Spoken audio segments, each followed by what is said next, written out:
to begin, you are probably most famous among Star Wars fans for, well, you're most famous for two things. First, you got to shadow write, or ghost write, I guess is the official term, A New Hope with George Lucas. And you also got to write the original expanded universe novel, Splinter of the Mind's Eye, which of course now if you look at novels, there's like, there's several hundred of them, or probably 100 or so. And so, but that was the one that started them all. So I guess the first question fans would really, really like to know is, when you got to write A New Hope, how were you approached by George Lucas, and can you please tell us any stories about your experience writing that novel?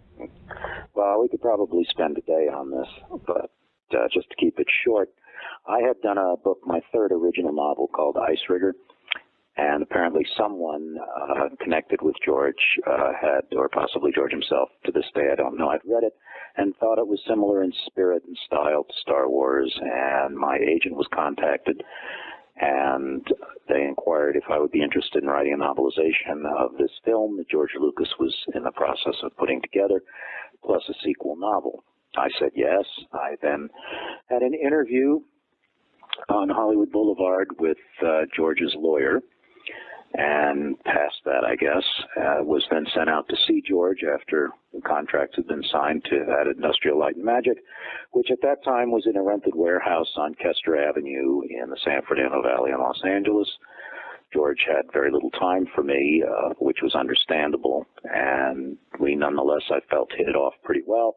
I was then sent off to write the novelization and the sequel original novel, and that's how it all got started. I had no interference writing the novelization or the sequel novel. George, as I said, was pretty busy making this little movie. And it was a very relaxing, enjoyable experience. The novelization was accepted essentially as I wrote it. And there were a couple of small changes that George asked for in the original novel, one of which I don't remember, the other one of which, we're talking about Splinter of the Mind's Eye now, of course, involved the opening of the book, which originally opened with a fairly complex space battle above the planet Mimban, which then forced Luke and Leia down onto the surface. George had asked that Splinter be written as a story that could be filmed on a low budget, the idea being that if Star Wars itself didn't make a lot of money but didn't crash and burn, he could then contemplate making a sequel utilizing as many of the props and costumes and backgrounds from the first feature as he possibly could. That's why I set the story of Splinter of the Mind's Eye on a fog-shrouded planet, for example. And I was asked to take out that opening chapter involving the complex space battle because it would have been expensive to film. It certainly didn't hurt the flow of the story or the plot any, but it was an interesting reason for doing an edit. And that's it in a nutshell. So when you got to write A New Hope, you got to use earlier versions of the script, at least compared to what we got on screen, because we know on screen they had to make several cuts because of budget and time constraints and so on. So what was it like having seen the script and writing your novelization of it, and then seeing it on the big screen and seeing all the differences? Were you put off? Were you surprised? Or were you just happy that you got to know all the things that the fans didn't get to see? Well, the first time I saw the film was at a cast and crew screening in a rented theater on Hollywood Boulevard, and I was so swept up in the film itself that I wasn't paying any attention to what differed from what I had written, which actually was quite close. I only saw one version of the screenplay, so I can't compare it with previous versions or any subsequent iterations. But I was sitting there, as I always am, as a fan in the theater, enjoying the film and not doing any shot-by-shot comparisons. There were, of course, a number of scenes that were filmed and not filmed that were in the screenplay that I put in the book, which didn't appear in the final film. I'll give you just one example. Probably the most famous one is the long sequence that takes place on Tatooine, where Luke is sitting in a bar and his old buddy Biggs Darklighter comes back, and everybody is all clustered around him, kind of like kids around the quarterback who's just passed, made the winning throw in a game, and Luke's kind of moping off in the corner going, I'd like to do something really, really good too. And George cut that. I asked him why he cut that from the finished print, and he said at that point in the film he felt that the character of Biggs was overshadowing the character of Luke, and Luke, of course, is supposed to be the focus of the entire film, so he cut that sequence, which I thought was a very valid directorial decision. But I simply watched the film when I saw it the first time. I wasn't sitting there saying, well, this differs from what I wrote or anything else. I know one other difference from your novelization and the movie involved Obi-Wan Kenobi, how in the movie he basically sacrifices himself and just, disappears. While in your one, I believe Darth Vader beats him in the duel and then executes him. At least that's what I seem to remember it. And so that's one difference, at least character-wise, for Obi-Wan Kenobi. But I'm assuming that must have been a directorial change rather than a script change. I would think so, yes.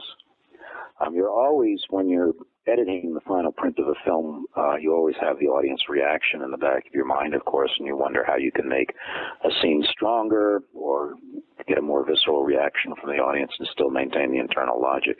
Considering the pressures that George was under, both time-wise and financially at the time, this is fairly common in films, and this is why so many films end up being edited literally down sometimes to the last week before the actual print is due, or these days digital copy is due in the theater, and you never know sometimes what's going to work and what's not going to work. I'll give you another quick example, which you can use or not. The film Lost Horizon, which was made by Frank Capra from a best-selling book. When that film was originally premiered in a theater in suburban Los Angeles, people laughed at it because the opening of the film actually takes place in Shangri-La. I don't know if you recall the film at all, but it shows the High Lama discussing how he needs a successor, and this British diplomat would be the ideal one, and audiences in the late 30s were having none of it, and the rest of the film was a disaster. Capra was in the theater, of course, and wandered off in the middle of the night wondering how he was going to salvage the most expensive film Columbia Pictures had ever made up to that time. And finally, almost in despair, he ended up cutting the first two reels. So the film now opens in China during an escape scene when our principal characters are trying to flee the invading warlord's troops. They premiered it again, and the film was a huge success, and that became Capra's rule from then on for a film that didn't premiere well, just always cut the first two reels. So, ghostwriting for George Lucas, did you ever feel any pressure writing for him or any restraints? What was it like? And also, in the end, your name wasn't even on the novel. What was it like having to write for basically someone else's story and basically putting yourself in their shoes? Well, that's several questions. First of all, I felt no pressure whatsoever. It was a delightful experience. It was basically, here's the screenplay, here's some pre-production art, go write the novel. And that was it. I turned it in, and it was fine, and if every novelization job was was that pleasurable, there would probably be more people doing it. It was an absolutely delightful experience. There was no pressure at all. And to this day, George is about the nicest guy I've met in the film business, and I'm happy that he's getting married, and I hope he has some relaxed time for the rest of his life. So there was no pressure. There was no pressure at all in doing the book, or Splinter: The Mind's Eye, for that matter. I forget the rest of your question. Oh, I'll just expand it this way. When you wrote Star Wars, did you ever think you would be as big as it ended up being? Well, nobody did. Nobody did. I began to get an inkling that there might be something special about it, other than my own opinion, at the cast and crew screening, because everybody enjoyed it. And what I did after that was I went to Grauman's Chinese Theater on opening day, and I went to the first screening, which was in the morning, and everybody piled in, and as soon as the first sequence, the Star Destroyer pursuing the fleeing rebel blockade runner appeared on screen, and people began cheering. I had never in my entire life heard people actually cheering in a movie theater before for what was up on screen, and at that point I knew something special was going on. For you, it seems like it was just an honor to write this book and a good experience working with Lucas, and so you had no problem with his name on the book rather than yours? Oh, I see what you're saying. Well, it wasn't an honor, it was a job. It was a task, just like Bernini doing a fountain or a crypt cover for the Pope. No matter what your skills are, if you're an artist being paid for work, you do the job the best you can. So I never thought it was an honor. It was just work. No, I had no problem with George's name being on the cover. It was his story. He wrote the whole thing, and all I did was expand on it a little bit. Didn't bother me at all.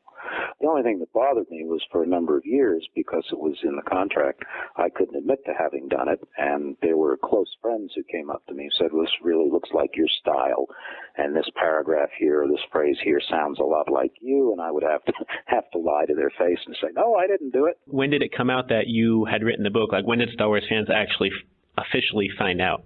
Dale Pollock did a book called Skywalking, The Life and Times of George Lucas, which I think was the first book on George and his movies. And in the book, he inadvertently, I guess, let it slip that I had done the novelization. And now that it was in print, it seemed kind of silly at that point to continue denying it. So my agent asked for and received a release from that particular clause of the contract saying that I could then admit to having written the book. But it wouldn't have bothered me if to this day it was still a secret. It's kind of fun keeping secrets. Just ask J.J. Abrams. He likes toying with our minds. Him and Christopher Nolan. Well, it's terrible. You turn on the TV now and you see after 4 or 5 teaser clips, you've seen half the movie, and I think Abrams is right. It takes all the fun away from it. It takes so much of the joy away from it. And now with the internet, you have people analyzing those 4 or 5 teaser clips, and they end up critiquing the movie before it's even come out. It's got to be terribly frustrating for filmmakers. Yeah, and then sometimes you have the people that make trailers just badly, and they give away everything in the trailer because they just don't know what they're doing. But J.J. Abrams is one who knows how to make a good trailer, and when you're done, you're like, I have no idea what I just saw. Yeah, but it looked awesome. Disney really needs some new people to make trailers. I mean, John Carter isn't a great film. It isn't a half-bad film.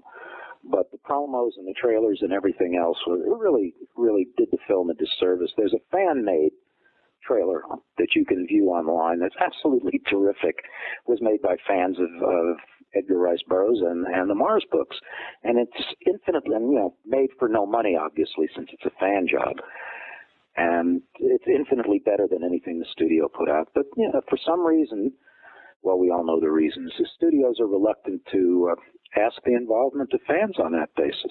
Another example of a bad trailer, because we know Disney's problem when John Carter came out was they had no advertising chief. They just fired it and had no chief for 6 months, and so that hurt them. But another one would be like when Prince of Persia came out, they had all those trailers, but they never even used the name of the movie in the trailer. Sometimes they didn't even put the release date in the trailer. So what are you advertising? What's the point of this trailer? Another excellent example. I mean, that's another film that's not a great film, but is quite enjoyable within its own right and its own context. But the promotion for it was just terrible. Let's hope now that Star Wars is owned by Disney, that Disney gets to improve their trailers, because if they made a trailer like that for Star Wars, people would go see it anyway, but oh my goodness. Well, Lucasfilm made much better trailers. Yeah, time will tell. Okay, so now we're going to shift a little bit to the novel you're probably most famous for. That's because your name was on it longer. No, I admit I read this novel when I was like 10, and so I read it after I read Zahn's books and so on, so my first initial impression was a little strange, but that's because I grew up, I was born in 87, so I grew up knowing everything. So first question would be, after you wrote A New Hope, is that what led you to being able to write Splinter of the Mind's Eye? George just said you did a good job and we want you to write this, or did you ask to be able to write that book? No, it was a 2-book contract. The contract was for the novelization of A New Hope and for an original sequel novel. So it was all one package. So what sort of materials did they give you to be able to write Splinter of the Mind's Eye, or did you pretty much just have what you knew from A New Hope and nothing else to continue writing that book? Your second comment is correct. I had nothing else. I had to go make up my original Star Wars story, essentially. The one caveat was that I could not use the characters of Han Solo and Chewbacca, because you couldn't really, at that point in time, have used Chewbacca without using Han Solo, and I couldn't use the character of Han Solo because Harrison Ford hadn't signed on for future work in the Star Wars universe, as it became. That's why he doesn't appear in the book. In Splinter of the Mind's Eye, we saw all sorts of facets to characters and the Force that we haven't really seen since. Do you think the aspects that have changed in Star Wars books since then has been for the better or worse? Because if you look at it, the books by Brian Daley and yourself, the early ones, are significantly different than what we have now, at least in what you were able to talk about and show. Do you think it's for the better or worse that changed? Oh, I don't I have no comment on that one way or the other. I have no opinion on that one way or the other. The subsequent material is just kind of evolved, organically, and I don't draw a comparison and say one is better than the other. It simply is what it is. When you have something that develops to such an extent that the Star Wars universe has, it could go in 1,000 different directions, and to say one is better than another is simply an opinion that fans have, or that, that anyone can have. Some people like one way, some people like another way, and I don't involve myself with that. It's not a question of one being better and one being worse. They're just different. When you first created this book, you said it was created to be basically a sequel movie if they wanted to go that way and so on. So were you disappointed at all when Empire Strikes Back came out and it wasn't related to your book at all, or were you just happy that you were able to write this book and fans liked it, and then you got to see more Star Wars? Well, I don't know a writer who wouldn't like to see their work properly filmed, and it would have been delightful to see Splinter of the Mind's Eye filmed. It would have fit chronologically very neatly between A New Hope and Empire Strikes Back as kind of a little side film. It could even have been done because of the way the story was designed as a TV film. But things didn't work out that way, and, I was disappointed, but I wasn't crushed. Empire's a terrific film, and that's the way life is. You can't go back and say, well, my spirit was crushed underfoot because this wasn't made into a film or anything, because I never expected it to be made into a film, frankly. That's just the way the book was designed. Now, if it had been commissioned as a screenplay as opposed to a novel, my feelings probably would have been a little stronger. But since it was always intended to be a novel from the first, no, I wasn't particularly disappointed. It would have been nice to see, but life goes on, and like I say, it wasn't a screenplay, it was a novel from the get-go. So we have some fans that would like to know more about your influences for that book, especially when it comes to the Mimbin natives. So what are some of the influences you used when writing Splinter of the Mind's Eye?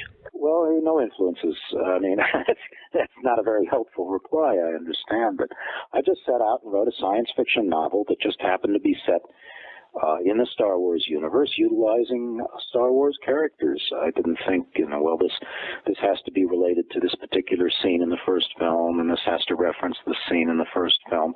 And as I had no particular guidance, because, again, George was very busy, I had to kind of go it alone. So I tried to adhere as closely as possible to what I had learned from the first film, and obviously there were things that were not yet apparent, and there were things that developed after Splinter came out, and for that matter after Empire came out, that evolved. Things in the second film that led to the third film that didn't even exist when the first film was written, and this is how things happen sometimes. It's not all like Heinlein's Future History, where a writer sits down and plots everything out for the next 30 or 40 years that they're going to do. When I wrote my first novel, The Time Krang, I had no idea it was going to lead to another 20 novels or so set in the same universe with ongoing characters or anything else. Very few writers can do that. Conan Doyle didn't do it with Sherlock Holmes, and Alexander Dumas didn't do it when he wrote a sequel to The Three Musketeers. A lot of people don't know he wrote a sequel to The Three Musketeers. Writers can't always plan these things, and you just do the best you can with what you have at the time. You got to use things in your book such as the Kyber crystal and other elements which the big Star Wars fans know existed in the earlier drafts of Star Wars, or at least the concepts existed from Lucas and so on. Not having seen them on screen and not having seen them utilized, how were you able to use stuff like the Kyber crystal and Darth Vader using Force lightning and stuff like that into your book? Because until then, none of us had ever seen that on screen. We had no idea it was even possible for them to do that. So did you have fun being able to add that into your novel and show fans stuff that they hadn't been able to see before? Well, as far as I recall, and you have to remember that we're talking about events of a third of a century ago, I had none of that stuff provided to me. I recall coming up with the Kyber crystal and everything that happens in Splinter of the Mind's Eye that wasn't in the first film or the first screenplay. The one that I used is something that I came up with. Whether anything like that was used subsequently, I'm perfectly happy to see that happen. This is another connection from your book that I came across the last time I read it. When The Phantom Menace came out, we discovered that Anakin is the one that built 3PO. In your book, written in 1978, it mentions that Darth Vader knows all the proper codes, words, and commands to shut down C-3PO. So did you enjoy that little callback to your novel, or just a little connection that was made, whether intentionally or unintentionally, to stuff you had written in Splinter? Oh, any fan enjoys stuff like that. That's one of the most enjoyable things about an ongoing series. It's one of the things I try to do in my own original work, is you'll go 2 or 3 books or 2 or 3 films or whatever down the line, and then suddenly something will pop up in the next book or the next film that relates all the way back to the first film that everybody's forgotten about, and you have this little thrill of recognition of something. It's like, hey, I remember that character, or I remember so-and-so saying that, or I remember when that book was on the shelf, and you get a big kick out of it. And it's an old technique, and it's always a lot of fun.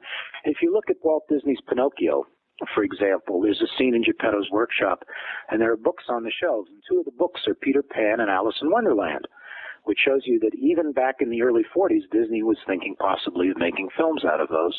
But very few people pick up on things like that. But yet, when you do, it's a wonderful piece of fun. Another fun connection, which I realized as well, is in your book you have Luke and Vader fighting, and Luke fights significantly better than he does in Empire Strikes Back.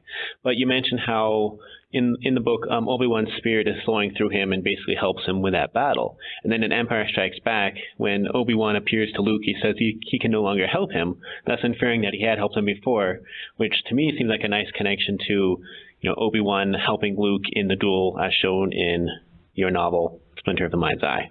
It's always fun to be able to take credit for something you never thought of in the first place. That is very true. So I guess one of the biggest questions would be, you got to write Splinter of the Mind's Eye. You had several elements in there that for people who have already seen the movies and read a lot of the books and then read it might seem fairly strange or somewhat creepy to some of them. So you had the tension between Luke and Leia, which makes perfect sense as far as the story at that time. But nowadays, if you look in hindsight, of course, it's kind of weird. So what was your initial reaction when you saw Return of the Jedi and you get to that scene on Endor when they're talking and you find out they're siblings? What was your initial reaction when you first saw that? Well, of course, I was surprised. But then when you start doing sequels, it becomes harder and harder to surprise people, and you make things up as you go along. And if you can surprise people, well, that's half the point of doing the story or doing the movie. It wasn't just me. Of course, that's, that aspect of Splinter has been discussed and analyzed for decades now. But it didn't just start with Splinter. There's the scene in A New Hope where they're about to swing, across the chasm inside the Death Star, and Leia plants a rather non-sisterly kiss on Luke, for luck, as she says. And so it didn't, it didn't just start with Splinter. It kind of goes back a little further. But things develop. It's very difficult to do sequels, and it's almost impossible to do prequels. And you do the best you can and hope you can, surprise people and do something a little different. People don't realize how difficult it is. Of course, the other thing is, at the time you're just writing a sequel book or you're making a sequel movie, you don't realize that this is going to become a religion for some people and that they're going to start analyzing things like the construction of a minor character's belt buckle and say, well, it was this way in this movie and it was another way in another movie. You can't pay attention to stuff like that. It's impossible to do.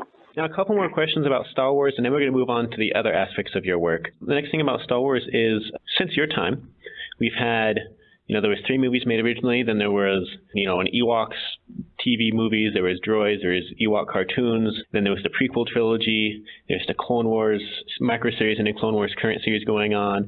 Soon there'll be a live-action series, probably on ABC, and then more Star Wars sequels. So are you still a fan of Star Wars? Do you like where it's going? Do you enjoy still watching them like you did before? What's your opinion of the Star Wars franchise now?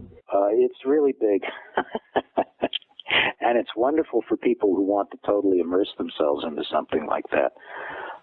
There are far worse things somebody could be doing with their lives or their free time or their entertainment time. But I'm afraid I don't have time for all of it. I'm much more interested in what's going on in the real world and in my travels and in my own original work. I can't fully take the time to deeply delve into what's going on into the Star Wars universe or the Alien universe or any other franchise that I've been involved with. I do the best I can, but I'm afraid that my hard drive is just a little too full to encompass everything that's going on with every franchise that I've ever been connected with. But as long as people are having fun with it, it can get as far, it can go on forever, and that's great. So I guess last question regarding Star Wars. Are you looking forward to new Star Wars movies starting in 2015? I look forward to any good piece of science fiction, and I hope that they may fulfill that wish. Excellent. Okay, so now we're going to shift a little bit to your other work. You mentioned before that you worked on the Alien franchise because you got to write the novelizations for all the movies, I believe, or at least the first three, Aliens 1 through 3. Right. First question that I want to ask is, Alien 3 is notorious for its issues when it was being made because its script was basically being written or changed as they filmed the movie. What they started at the beginning wasn't initially what they ended with. What was the difficulties writing the novel for a movie that was basically being changed as they made it?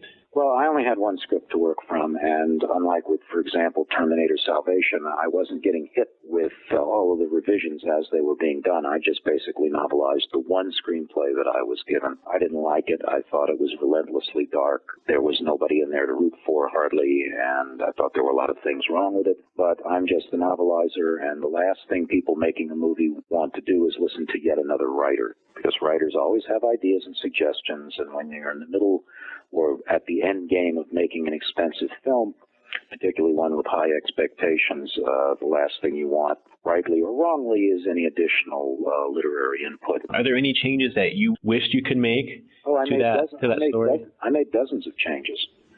What are some examples of changes you made? Well, first, let me tell you what happened to the dozens of changes, and then I'll give you some examples.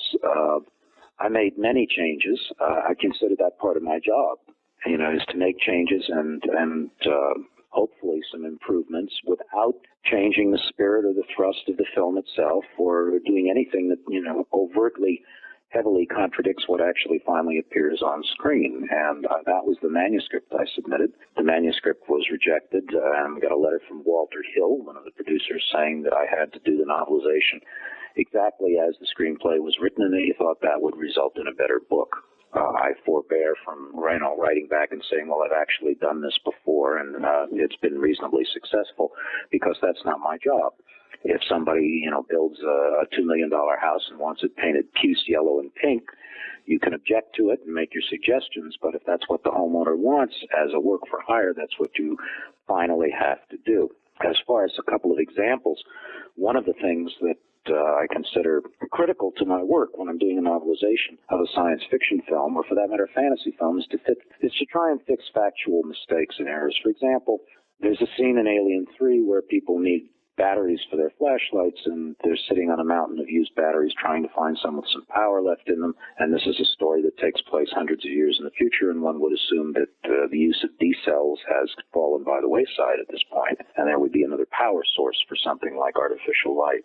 These are little details, but if you're a science fiction fan, they're little details that jump out at you and sometimes crawl all over you and make you feel uncomfortable. Probably the most prominent change was the fact that at the beginning of the film we have the little girl, particularly Newt, who is dead, and they do an autopsy on her, and I just found that an obscenity, as I said. You can find that online over and over again. Not only is it just simply a vile piece of story development, but it simply kills Ripley's motivation for staying alive. Of course, particularly in the situation in Alien 3, her motivation for staying alive would be to protect Newt.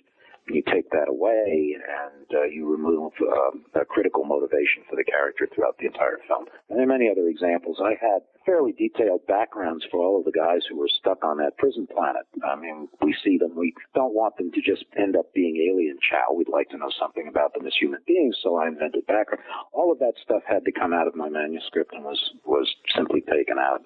So I kind of blanked my mind and just went back and just novelized the screenplay without any additions or changes.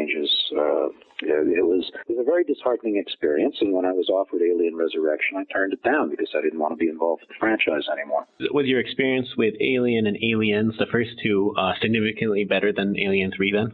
Oh, infinitely. Alien was wasn't fun. I mean, as a writer, you reflect what you're working on, and that was a very scary thing to be working on, and particularly when you're writing at night, constantly looking over your shoulder if you immerse yourself properly in the story. Aliens was action-oriented as opposed to atmosphere-oriented. I thought it was a terrific film also. The only bad thing about that was when the book came out, I got a fan letter. I got a bunch of fan letters, but the first one said, why are the Marines' language changed? Just they had the Marines saying things like yep and gosh darn, and the equivalent of that. What they did was they Bowdlerized it at Warner Books. They took all of the Marines' language out, and I was later told that this was so that they could, presumably sell the book to younger people as well as adults. And you just shake your head at decisions like that. I mean, these are a bunch of Space Marines, and they ended up talking like junior high school. Well, they didn't. They ended up talking like a bunch of Quakers, and I thought that was bad, and I thought it was an insult to the original screenplay by James Cameron. But I had no choice. That was a fait accompli. Nobody asked me. I didn't find out about that till the book came out. Another big franchise you've been able to work with is Star Trek. You've written several books based on Star Trek the animated series. You've written, I believe, the novel in 2009 for the Star Trek film. But you also have a story credit for Star Trek the Motion Picture. How did you get the story credit for Star Wars the Motion Picture? What was your involvement in that early Star Trek film? Okay, well, it's a bit of a longer story, but I'll try to condense it. At Norway Productions, which was Gene Roddenberry's production company, they went back and forth for years trying to decide what to do, and again, trying to sell Paramount on the idea of doing something. So it became, do we do a TV series again? Do we do a movie? Do we do a TV series again? Do we do a movie? Time passed. Star Wars and Close Encounters of the came out. Both made a lot of money. And the apocryphal story, which I don't know if it's true, is that the young daughter of Charles Bluehorn, who was the chairman of the board of Gulf and Western, which owned Paramount, said, Daddy, why can't we have a Star Trek movie? And that's kind of what got the ball rolling for a Star Trek movie. Meanwhile, preparations had been going on at Norway and Paramount to revive the TV series. In the course of that, people at Norway asked a very bunch of writers to submit story ideas. I was contacted because I had done 10 books based on the animated series, and the people there felt that I was familiar with the Star Trek universe. So I submitted 3 stories, one of which was rejected as too controversial, one of which just fell by the wayside, and one of which was based on a 2-page outline by Roddenberry called Robot's Return, which he handed to me and said, see if you can do something with this. That became a treatment called In Thy Image, which was designed for 1 hour. The word then came down from on high at Paramount that, hey, we're going to do a Star Trek movie. And everybody at Norway, again, I'm supposing a lot of this because I wasn't privy to the private conversations, probably immediately started running around like crazy saying, oh my gosh, we've got to go for a movie. We've got to get started on this before they change their minds again. I had been selected to open the new revived TV series with a 2-hour movie for TV. So I had expanded the treatment to carry 2 hours. People probably said, hey, here's a 2-hour story already. Let's throw this at them and see if it sticks. And it went over very well, and that's how it happened. Did you ever have any interesting discussions with fans to do with having to write for Star Trek and Star Wars at the same time? Oh, sure. Everybody has their own holy image that they like to carry, and reasonable fans like both and everything else besides. You like what you like. You don't say it's silly to say one's better than other. That's like saying vanilla is better than chocolate. We all have our personal preferences for various reasons, and a lot of people, fortunately, like both vanilla and chocolate. We've interviewed other authors, such as Sean Williams, who wrote several other Star Wars books like The Force Unleashed and so on, and Paul S. Kemp, and both of them mention you as one of the greats. As far as movie tie-ins, as far as Star Wars novels, as far as sci-fi and fantasy in general, they consider you one of the all-time greats. And, looking at what you've written, you basically hit Star Wars, you hit Star Trek, and you also have, and Alien, of course, and you also have Terminator credits, you have Transformer credits. So basically you can go to any sort of convention you want and you'll have fans there. Yeah, what I am is basically, I'm 2 things when I'm doing a novelization, I'm a writer, I'm a pro, and I'm a 14-year-old kid sitting in the back of the theater with his friends criticizing the lousy special effects, which I used to do with my friends. If you can approach a novelization as a fan, as just a moviegoer, and not sit there and break it down from a literary standpoint, then I think you have not only a much greater appreciation of what you're doing, but your own enjoyment of the project shines through. That's why it's much easier, obviously, to do a novelization of a good film than a bad film. If it's a good film, it's easy. If it's a bad film, like, say, Krull or The Black Hole, then you apply your writing skills and you try to make it as good as possible. You get to do your own director's cut, in other words, which is also fun, which fans do all the time. You mentioned earlier that you had a lot of issues making a novelization for Terminator Salvation. That movie, personally, that was the first Terminator movie I ever saw. I went backwards from there, and I thought it was decent for what it was. Assuming you said how you had different versions of the script as you were writing and lots of changes, so was there a better film in the making before the final version, or was it just a mess from the start? It's difficult difficult to say. It wasn't a mess from the start, or it never would have gotten started. But what happens is you get too many people throwing in their contributions. I mentioned the lack of interest that film people have in bringing another writer on the set. When you have an important franchise, if you're making the first film, it doesn't matter. Nobody knows what you're doing, and nobody knows whether it's going to be success or failure. But when you start making sequels in a franchise that's been successful, it becomes very difficult to do things that will surprise people. It becomes very difficult to do new things, and you have a responsibility that extends beyond just making a successful movie. It's kind of like the first admonition for physicians. It applies to sequel filmmaking as well, and that admonition is do no harm. So it's almost as important, if not more important, not to destroy or damage the franchise as it is to make a good film. That's something that people who go to see a sequel film don't realize. It's very easy to go into the theater and spend your $8 or $9 or $10 and come out and say, well, that was a piece of junk. I'm not going to see any more of these films. And meanwhile, standing over by the popcorn counter are the director, the writer, and a couple of vice presidents from the studio who've just invested 2 years or more of their lives in the making of the film that have just been casually dismissed by a bunch of 17-year-olds whose biggest concern is whether or not they're going to pass the test next week. And so there's a lot involved in sequels, and the more sequels you make, if they're successful, the greater the pressure becomes to do another successful film. Were there any things in earlier versions of the script or ideas that you had at the beginning that probably would have made the movie better, or at least different in a good way in your eyes? I saw a test screening of it early on, and at the end, they had it where they get on the ship at the end, and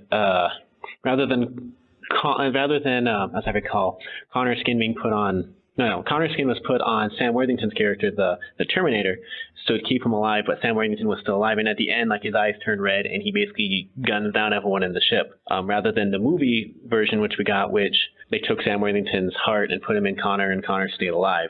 So are there any changes like that you think probably would have made the film better in the end, or at least have a better taste for hardcore Terminator fans? I think it got a little too complicated. You start piling changes on changes, particularly when from the first film you have a fairly straightforward storyline, and everybody's looking to make improvements, and sometimes the film can't bear the weight of too many improvements. You just end up complicating things for people. I mean, the Terminator is not the Lord of the Rings, and you didn't have 20 or 25 years in which to write it. And I think if they had simplified some of the storyline, it would have gone down a little bit better. Now we're going to shift to one more franchise, and then we have a few more questions, and then we'll be done. So the next franchise which you worked on, which I mentioned before, was Transformers. Adaptations of course, Michael Bay brought it back in 2007, which made Transformers big again. Not like they were very small, but made them back in the forefront. So what was it like making adaptations to movies which most people call fairly brainless? Story-wise, on some of those ones, you just watch it and you're like, I don't understand what the story is, but those robots sure look awesome. The best editor of science fiction in the 20th century arguably was the editor for decades of Astounding Science Fiction magazine that later became Analog Science Fiction magazine, was a man named John W. Campbell. And John W. Campbell was a fine writer as well as a fine editor. He wrote, among other things, Who Goes There, which became the basis for the movie The Thing, or I should say the movie versions of The Thing. And he was a very knowledgeable man, and he loved to watch wrestling on television. Now, this is 1950s wrestling with guys like Gorgeous George and Haystack Calhoun, and a more mindless form of entertainment you can't imagine. And sometimes a little mindless entertainment is worthwhile. It's kind of like Bart Simpson and Milhouse walking around in a little circle singing cartoon violence, cartoon violence.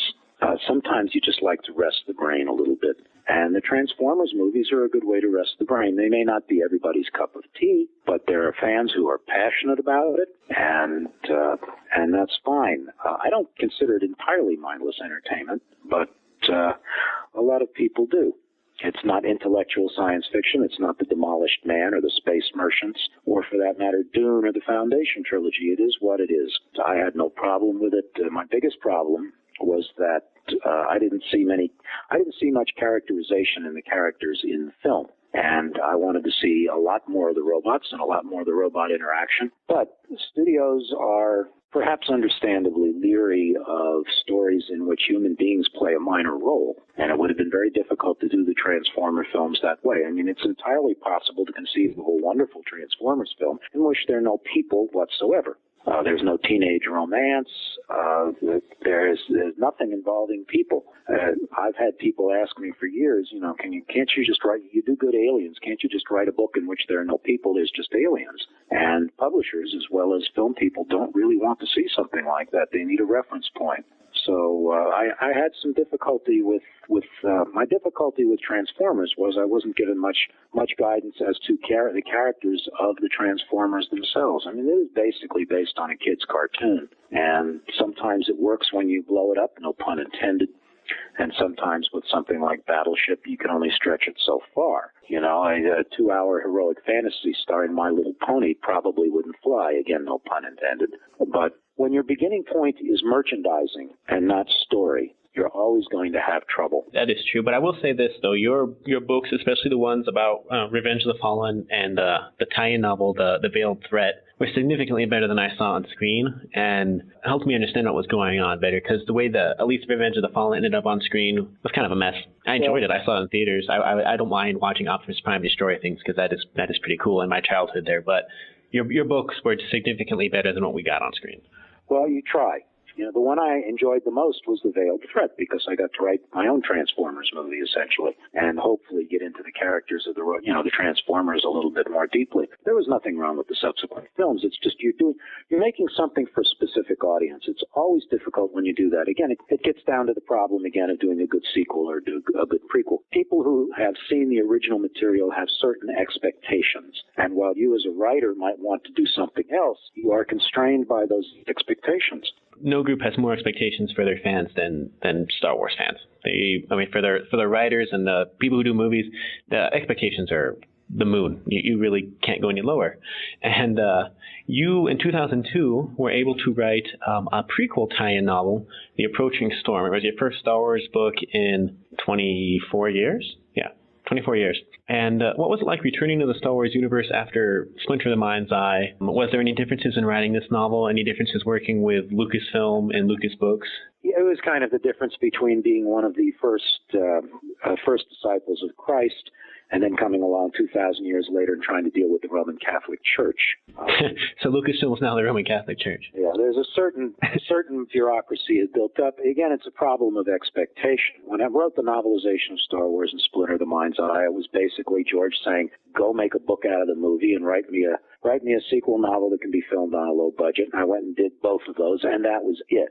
With The Approaching Storm, everything had to be vetted to make sure that this didn't contrast with this book, and this didn't conflict with this forthcoming TV episode. And it was gone over, by committee, literally by committee. And it's a difficult way to do things. It's stuff that's done by committee works sometimes, but more often than not, it doesn't. And I had to kind of push for things I wanted. And it was a considerably less enjoyable experience, let's say. The vetting of the manuscript was a less enjoyable experience. Just writing it was fun because I got to revisit the Star Wars universe and certain characters and do, as you say, a prequel, kind of an interim book like The Veiled Threat was for Transformers. That's what appealed to me about the project in the first place. And I got to deal with some new characters, Ludmila Unduli and Vera Sophie, female characters, which, of course, the original Star Wars had a certain dearth of. That was very much enjoyable. And then basically I wrote my own science fiction novel set in the Star Wars universe, utilizing Star Wars characters and Star Wars situations. And I got to develop a new world and some new cultures, and that's really what I like to do best. The characters you got to do with Luminara and Vera Sophie, if you ever have a chance to watch Clone Wars, I believe in Season 2 you get entire arcs focusing on them, and they utilize elements from your book, which is, well, again, you like it's an honor to you, as you said, to see your stuff worked onto the screen. But I'm going to move on to the last couple questions. Apparently, I have read every one of your books that's a franchise tie-in, but your original novels, I apparently have not read, but I have been recommended to read by author Sean Williams to read the Damned trilogy, and I believe the other one is called the Tipping Point trilogy. So what can you tell us about some of your original novels that, sadly, I am not overly familiar with? You can start plugging your original novels to get us familiar with your work and what you like to write. Well, I'm always trying to do something different. this doesn't always appeal to publishers who, when you do a successful book, want you to do more of the same successful book. And I've done that too. I have no objection to that. But I feel as a writer that for me to do the same thing over and over and over again would make for a very dull literary life. There are plenty of writers who are happy doing that. I'm not. I can do it, and I have done it, but I like to try different things, hence something like the Tipping Point trilogy, or Sagramanda, which is set in a near-future city in India, or The Damned, which is, starts from the idea that of all the intelligent creatures in the universe, the ones who are the best suited to fighting are us, and that instead of trying to play down that aspect of our nature, then we should probably just go with the flow. You try to do different things. So I've written science fiction and fantasy and westerns and mysteries and nonfiction. I would hardly know where to tell you to begin except to go to my website and look up some different titles, and perhaps go on to Amazon and or BarnesandNoble.com or some other review site and see reviews of books and find out what they're about. What I like most to do is travel. That's what I've done in my own life, and that's what I like to do most in my fiction, and explore new worlds and visit new cultures. And if I could do that in real life and had my own little ship, that's what I would be doing instead of writing. So what are some of the places which you've visited that are your favorite, that you'd recommend other people to go see? And what are your current plans to go travel then? You mean on this planet, which is the one? Yeah, on this planet. Yeah, the one I'm unfortunately stuck on. But it depends what you want to travel for. You wouldn't tell somebody to go to New Guinea for the same reason you'd tell somebody to go to Prague.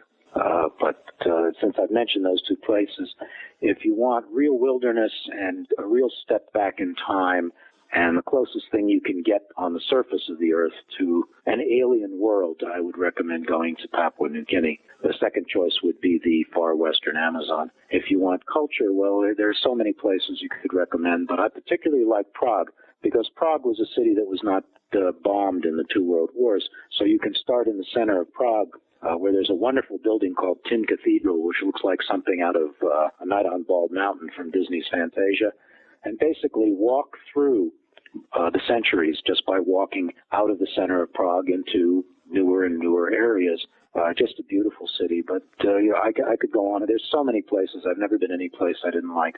The next place I'm going is Dubai, which will be in March. I'm a guest at the Emirates Literature Festival there, and I'll be speaking about science fiction in Islam, and as many things as they'll let me talk about. And after the festival, I hope to take some time and go to Oman and do some diving. And there's an island out in the Indian Ocean called Socotra that I'd very much like to visit. But it's all time sensitive, and we'll just have to see how much time I have.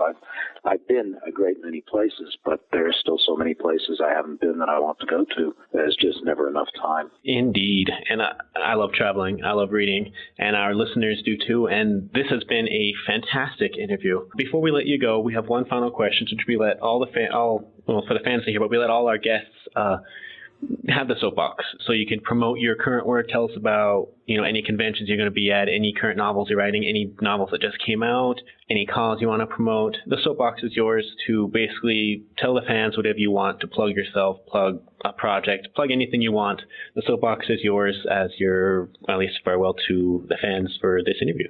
Okay, the final book in the Tipping Point trilogy, The Human Blend, just came out just recently, so I recommend people pick up that trilogy. It's about transhumanism, among other things, the ability to change our bodies and appearance in just about any way we'd like. I have a story called Rural Singularity coming out in an anthology called The Mad Scientist's Guide to World Domination, edited by the redoubtable John Joseph Adams. That'll be out shortly next year. I have a Lovecraftian story coming out in an anthology of Lovecraftian stories edited by S.T. Joshi, although I don't have a release date. And, of course, I'm doing the novelization of the next Star Trek movie, Star Trek Into Darkness, and that will be out in May. For that one, did you already write the novelization, or are you not allowed to write it yet? No, it's pretty much done. There's some last-minute additions and changes. There always are, and I'm in the process of doing those, but that's... And I suppose you can't tell us who John Harrison is. Well, his first name is John, and his last name is Harrison. And that's how J.J. Abrams tells us. He's not related to M. John Harrison, the British science fiction writer, I can tell you that. But beyond that, I'm afraid, the mystery remains until the film comes out. Okay, and we won't push you to reveal that one. That could get you in trouble. It wouldn't happen. Well, Mr. Foster, thank you for being on. Thank you for satisfying Star Wars fans and science fiction fans alike. Your work is excellent, and we'll send as many people your way to support you and your work as possible. Your website is alandeanfoster.com, am I correct? That's right. And we'll send people your way. Thank you for being on the show. This has been fantastic, and hope you have a great weekend.